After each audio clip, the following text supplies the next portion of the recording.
भक्तों, हिंदू धर्म में शादीशुदा महिलाओं के हाथ में चूड़ियां न हो तो इसे अधूरा श्रृंगार माना जाता है। आज हम चूड़ियों से जुड़ी ऐसी जरूरी बातों पर चर्चा करने वाले हैं जिनका हर सुहागिन स्त्री के जीवन में बहुत गहरा महत्व है। चूड़ियां किसी सजावट की वस्तु मात्र नहीं होती, यह सुहाग, सौभाग्य और समृद्धि का प्रतीक मानी गई हैं। सबसे पहली बात, चूड़ियों का संबंध सीधे सीधे पति की लंबी आयु से माना गया है। 16 श्रृंगार में चूड़ियों का अपना विशेष स्थान है, लेकिन इन्हें धारण करते समय कुछ नियमों का पालन करना आवश्यक है। जब भी चूड़ियां धारण करें तो ध्यान रखें कि आपका मुंह दक्षिण दिशा की ओर न हो। यही नहीं, कांच की चूड़ियां सबसे शुद्ध मानी जाती है, परंतु कांच की चूड़ियां खरीदते समय उन्हें ठीक तरह से जांच लें। कई बार चूड़ियां पहले से ही हल्की सी छिटकी होती हैं। टूटी हुई कांच की चूड़ियां बेटियों द्वारा पहनने पर पिता और भाई को धन हानि का योग बनता है। इसीलिए चूड़ियां खरीदते समय हर चूड़ी को अलग अलग घुमाकर देख लें। अगर आपको कोई टूटी हुई चूड़ियां मिले तो उन्हें अलग रख दीजिए और फेंक दीजिए। इससे कोई दोष नहीं लगता, क्योंकि टूटा हुआ आभूषण कभी शुभ नहीं माना गया। लेकिन यदि चूड़ियां टूटी नहीं है, सिर्फ पुरानी हो गई है, पहनने लायक नहीं लगती, तो अब उनका क्या करना चाहिए वो भी आगे बताऊंगा।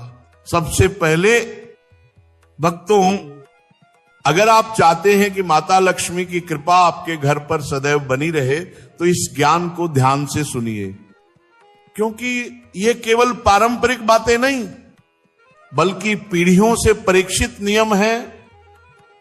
अब अगला नियम, जब भी चूड़ियां पहने तो दोनों हाथों में बराबर संख्या में चूड़ियां ना पहने।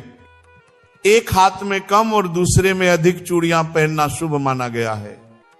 जैसे बाएं हाथ में 9 हो तो दाएं हाथ में 10। अगली बात, चूड़ियां धारण करते समय बाल खुले नहीं होने चाहिए। अगर बाल छोटे हैं और बांधना संभव नहीं है तो सिर पर पल्लू कर ले और फिर चूड़ियां पहने। सोने की चूड़ियों के संबंध में विशेष नियम कहा गया है कि उन्हें कभी भी एक हाथ में अकेले न पहने। अगर सोने की चूड़ियां पहनी हैं तो दोनों हाथों में धारण करें। एक हाथ में सोने की चूड़ी और दूसरे में घड़ी या ब्रेसलेट पहनना शुभ नहीं माना गया है। अब बात आती है शाखा, पोला या कंगन के बारे में। जब भी आप सिंदूर लगाएं तो उंगली में बचा थोड़ा सिंदूर कंगन या पोल में लगा दें। इससे सुहाग की रक्षा होती है और दांपत्य जीवन में स्थिरता आती है। अगर चूड़ियां पहनने से किसी को एलर्जी होती है या अधिक चूड़ियां धारण करना संभव नहीं है तो शाखा, पोला अवश्य धारण करें और चाहें तो सिर्फ 2 चूड़ियां पहन सकती हैं। यह अशुभ नहीं माना जाता। यदि आपने नई चूड़ियां पहन रखी हैं और घर में कोई अशुभ समाचार आ जाए तो वे चूड़ियां दोबारा किसी पूजा में मत पहनिए, क्योंकि वह अब पवित्र नहीं रही। यदि चूड़ियां पहनकर आपने कभी मांसाहार या शराब का सेवन कर लिया हो तो अगली पूजा से पहले चूड़ियों को साफ करके धारण करें। लाख की चूड़ियां सबसे शुभ मानी गई हैं। इन्हें पहनकर पूजा करने से सौभाग्य बढ़ता है और पति पत्नी के बीच प्रेम और स्थिरता बनी रहती है। श्वेत और काली चूड़ियां सुहागिन महिलाओं को कभी नहीं पहननी चाहिए। लाल, पीली, हरी, गुलाबी चूड़ियां अत्यंत शुभ मानी गई हैं। ध्यान रहे, अपनी चूड़ियां किसी और को न दें और किसी और की चूड़ियां स्वयं न पहने। इससे घरेलू कलह और रिश्तों में दूरी आ सकती है। सूर्यास्त के समय अर्थात प्रदोष काल में चूड़ियां न पहने। सुहागिन स्त्री का हाथ कभी भी एक पल के लिए भी सूना नहीं रहना चाहिए। इसलिए जब चूड़ियां बदलें तो एक दुपट्टा हाथ में लपेट लें। इससे हाथ सूना नहीं माना जाता। नई चूड़ियां मंगलवार के दिन न खरीदे। शुक्रवार का दिन अत्यंत शुभ माना जाता है। अब बात आती है पुरानी चूड़ियों को कहां रखना चाहिए। कई महिलाएं पुरानी चूड़ियां कचरे में फेंक देती हैं। ये अत्यंत अशुभ माना गया है। पुरानी चूड़ियों को एक डिब्बे में इकट्ठा कर ले और जब भी किसी पवित्र नदी, तीर्थ स्थल या जलधारा के पास जाए तो इन्हें वहां विसर्जित कर दे। ऐसा करने से सुहाग की रक्षा होती है और देवी माता की कृपा बनी रहती है। अगर ये चूड़ियां आपने पीरियड्स के दौरान पहनी थी तो पीरियड्स खत्म होने के बाद स्नान करके शुद्ध होकर उन चूड़ियों को अलग रख दें और नई चूड़ियां पहने। अब बात आती है उन 5 चीजों की जिन्हें सुहागिन स्त्री को किसी से साझा नहीं करना चाहिए। मांग का सिंदूर, बिंदी, काजल, चूड़ियां और पायल, इन 5 चीजों का आदान प्रदान रिश्ता कमजोर करता है। अब भक्तों 16 श्रृंगार का महत्व समझते हैं। सिंदूर केवल सजावट नहीं, पति की लंबी उम्र का सबसे बड़ा प्रतीक। इसे सुबह स्नान करके दाहिने हाथ से लगाएं और रात को सोने से पहले हटाएं।